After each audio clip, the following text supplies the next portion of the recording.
I want to start off this lesson with actually a story. And it's a pretty famous story. Now, is it 100% true? I don't know, right? But let's just pretend that it is because it's more fun to operate on that level. So, this story actually involves one of our favorite mathematicians, Carl Frederick Gauss. And before you get all worked up and start having these weird traumatic flashbacks to Gaussian elimination, don't worry, it has nothing to do with Gaussian elimination. But I just want to actually tell you the story about this mathematician. He was a famous 19th century mathematician and he was known as a child prodigy. And the story goes that when Carl Friedrich Gauss was 10 years old, he was asked by his math teacher to add all the numbers from 1 to 100. And Carl Friedrich Gauss just immediately responds 5050.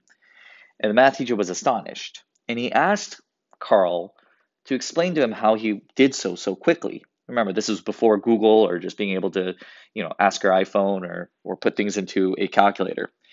And what Carl Friedrich Gauss then proceeded to show him astonished this teacher. Because here's what Gauss says, or said, I should say. He said, all right, you asked me to find the sum of all the numbers from 1 to 100, which would look like the following. These are all the numbers, and I'm not going to write all of them here, but these are some of the numbers from 1 to 100. You're asking me to add these terms. If I were to take that same series, and if I were to reverse the order, so then go from 100 to 99 to 98, 98, and just write all these down. So we have 3 plus 2 plus 1. So it's the same exact series, I'm just reversing its order. And if I were to then find the sum of these two series, same series, right, but just written in different orders, what do I have? Well, on the left side, I get 2 times whatever my actual sum is of my series. And over here, every single time when I add 1 plus 100, I get 101. 2 plus 99, that's also 101. 3 plus 98 is 101, and so on. So I'm adding a bunch of 101s. Well, how many of these 101s am I adding? Well, that's easy. There were 100 terms in this series, so there are 100 instances of 101. And so then if I just divide everything here by 2, what am I left with? I have the following. I can quickly say 100 divided by 2 is 50 times 101, which is just 5050.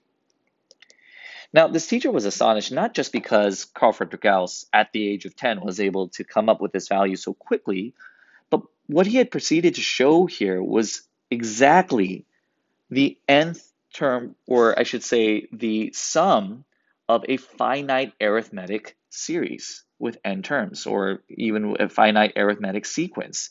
Because what we're effectively saying here is the following. To find the sum of an arithmetic series or an arithmetic sequence, you take the number of terms that you are adding, right? So the number of terms that you're adding, and you're going to multiply it by the sum of the first term plus the nth term, the sum of the first term, let me do that, highlight that, the first term plus the nth term in that series, and we're dividing all of that by 2. And this is the sum of a finite arithmetic sequence. This is exactly what we have here in our notes. So I will never accept any Carl Friedrich Gauss slander, not on this channel, not in this classroom, because what he did there was dope, right? If the story is true. Now, so we can use that formula now to our benefit. Thank you, Carl.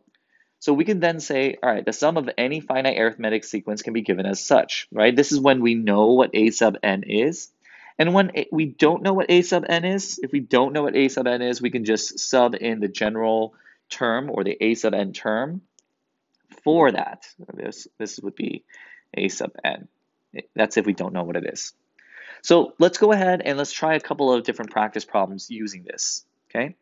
So let's first find the sum of the first 100 positive odd integers, okay? So the sum of the first 100 positive odd integers. So what's the first positive odd integer? Well, a sub 1 would then be equal to 1. And since we're looking at odd integers, the common difference, right, if we're looking at, for example, 1, 3, 5, 7, the common difference is just equal to 2. We saw this in our previous lesson. And we're adding up 100 integers. So there are going to be 100 terms in our series.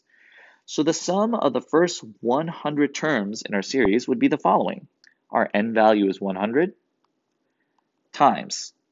Again, do we know what our a sub n is? Well, from our previous video, we actually wrote this down from 8.1, but let's just pretend for the time being we don't. We would say then the following. We could say this would be a sub 1, which what we said was 1, plus, and I'll do this part in a different color. We're going to do, or maybe use red to keep it consistent. We're going to go a sub 1, which was 1, plus 100 minus 1 times our common difference d, which was 2. And you can find this separately and just kind of plug in this result for a sub n. Just know that we're finding a sub n right now. All of this over 2. So if I just clean this up a little bit, 100 goes into, or excuse me, 2 goes into 150 times. So this is 50 times, well, what do we have here? This would be 2 times 99. So let me just write this, 2 plus 99 times 2, which is 198. So our result here is 10,000. So I know it looks a little unwieldy here, but just remember all we did here was find a sub n because we didn't actually have that nth term. And if you want to do that separately and just plug in, you can do there as well. Okay. All right. Let's try another problem. This time let's look at a series that's given to us in sigma notation. So something like number 2. So for this one, we know what a sub n is. We're given that. So if I want to find up the sum of all the terms starting with the 10th term going all the way up into the 100th term. Let me just zoom in on that to make sure we understand which problem we're looking at. From the 10th term to the 100th term. Well, first off, what is the 10th term? A sub 10, if I just plug this into our a sub n here, is 25 minus 2/5 times 10, which is just going to be 21. Now let's find a sub 100. That's 25 minus 2/5 times 100. And that's just going to give me, what's that, 25 minus 40, which would be negative 15. Okay? So there's our a sub 10, and here's our a sub 100. So we would say the following. We would say the sum here from our 10th term to our 100th term would be the number of terms we're adding. Well, how many terms are there from 10 to 100? And before you just go ahead and subtract 100 minus 10, which is part of it, remember that if we're including 10 and including 100, that there are 91 terms. So we would say n is equal to 91 over 2. Our first term that we're adding is 21. The last term that we're adding is negative 15. So just to be clear here, even though I wrote a sub 1 in our notes, this is always just the first term we're adding. And I should probably go back in the notes and clarify that. So let's actually go back here. A sub 1 is just making sure we understand it's the first term we're adding, not necessarily just the first term of the series. Okay? And a sub n then would be the last term we add. Okay? So if that's the case, just to clean this up, this would be 91 over 2 times 6. So that's just 91 times 3. And that gives me 273. There's my answer. Okay? All right, let's try another one. Let's try number 3 now. For number 3, a little different. We're not in sigma notation, but we know that this is going to be our first term. And we're not exactly sure what term number this is in our series. So I'm going to just label this a sub n for now, right? This could be the 9th term. It could be the 90th term. We're not sure just yet. So let's try to figure that out. We know that a sub n is equal to a sub m plus n minus m times t. So let's put that in for a sub n. So negative 14.3. We know our first term. Let's write 4.2 plus the difference in order. And we can quickly figure out what our common difference is here. Again, if we do 3.7 minus 4.2, we see that the common difference is negative 0.5.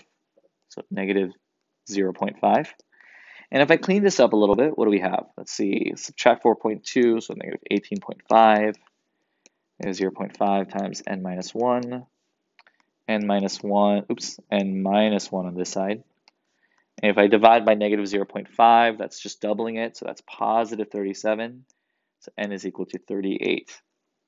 So the sum of the first, so before I find the sum, just make sure we understand this turned out to be here, this was a sub 38. This was the 38th term in our series.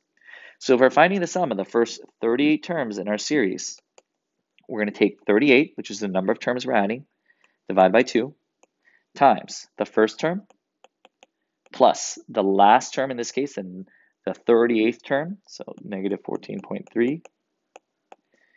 And if we clean that up, we are going to get, let's see, 19 times negative 10.1, which is negative 191.9.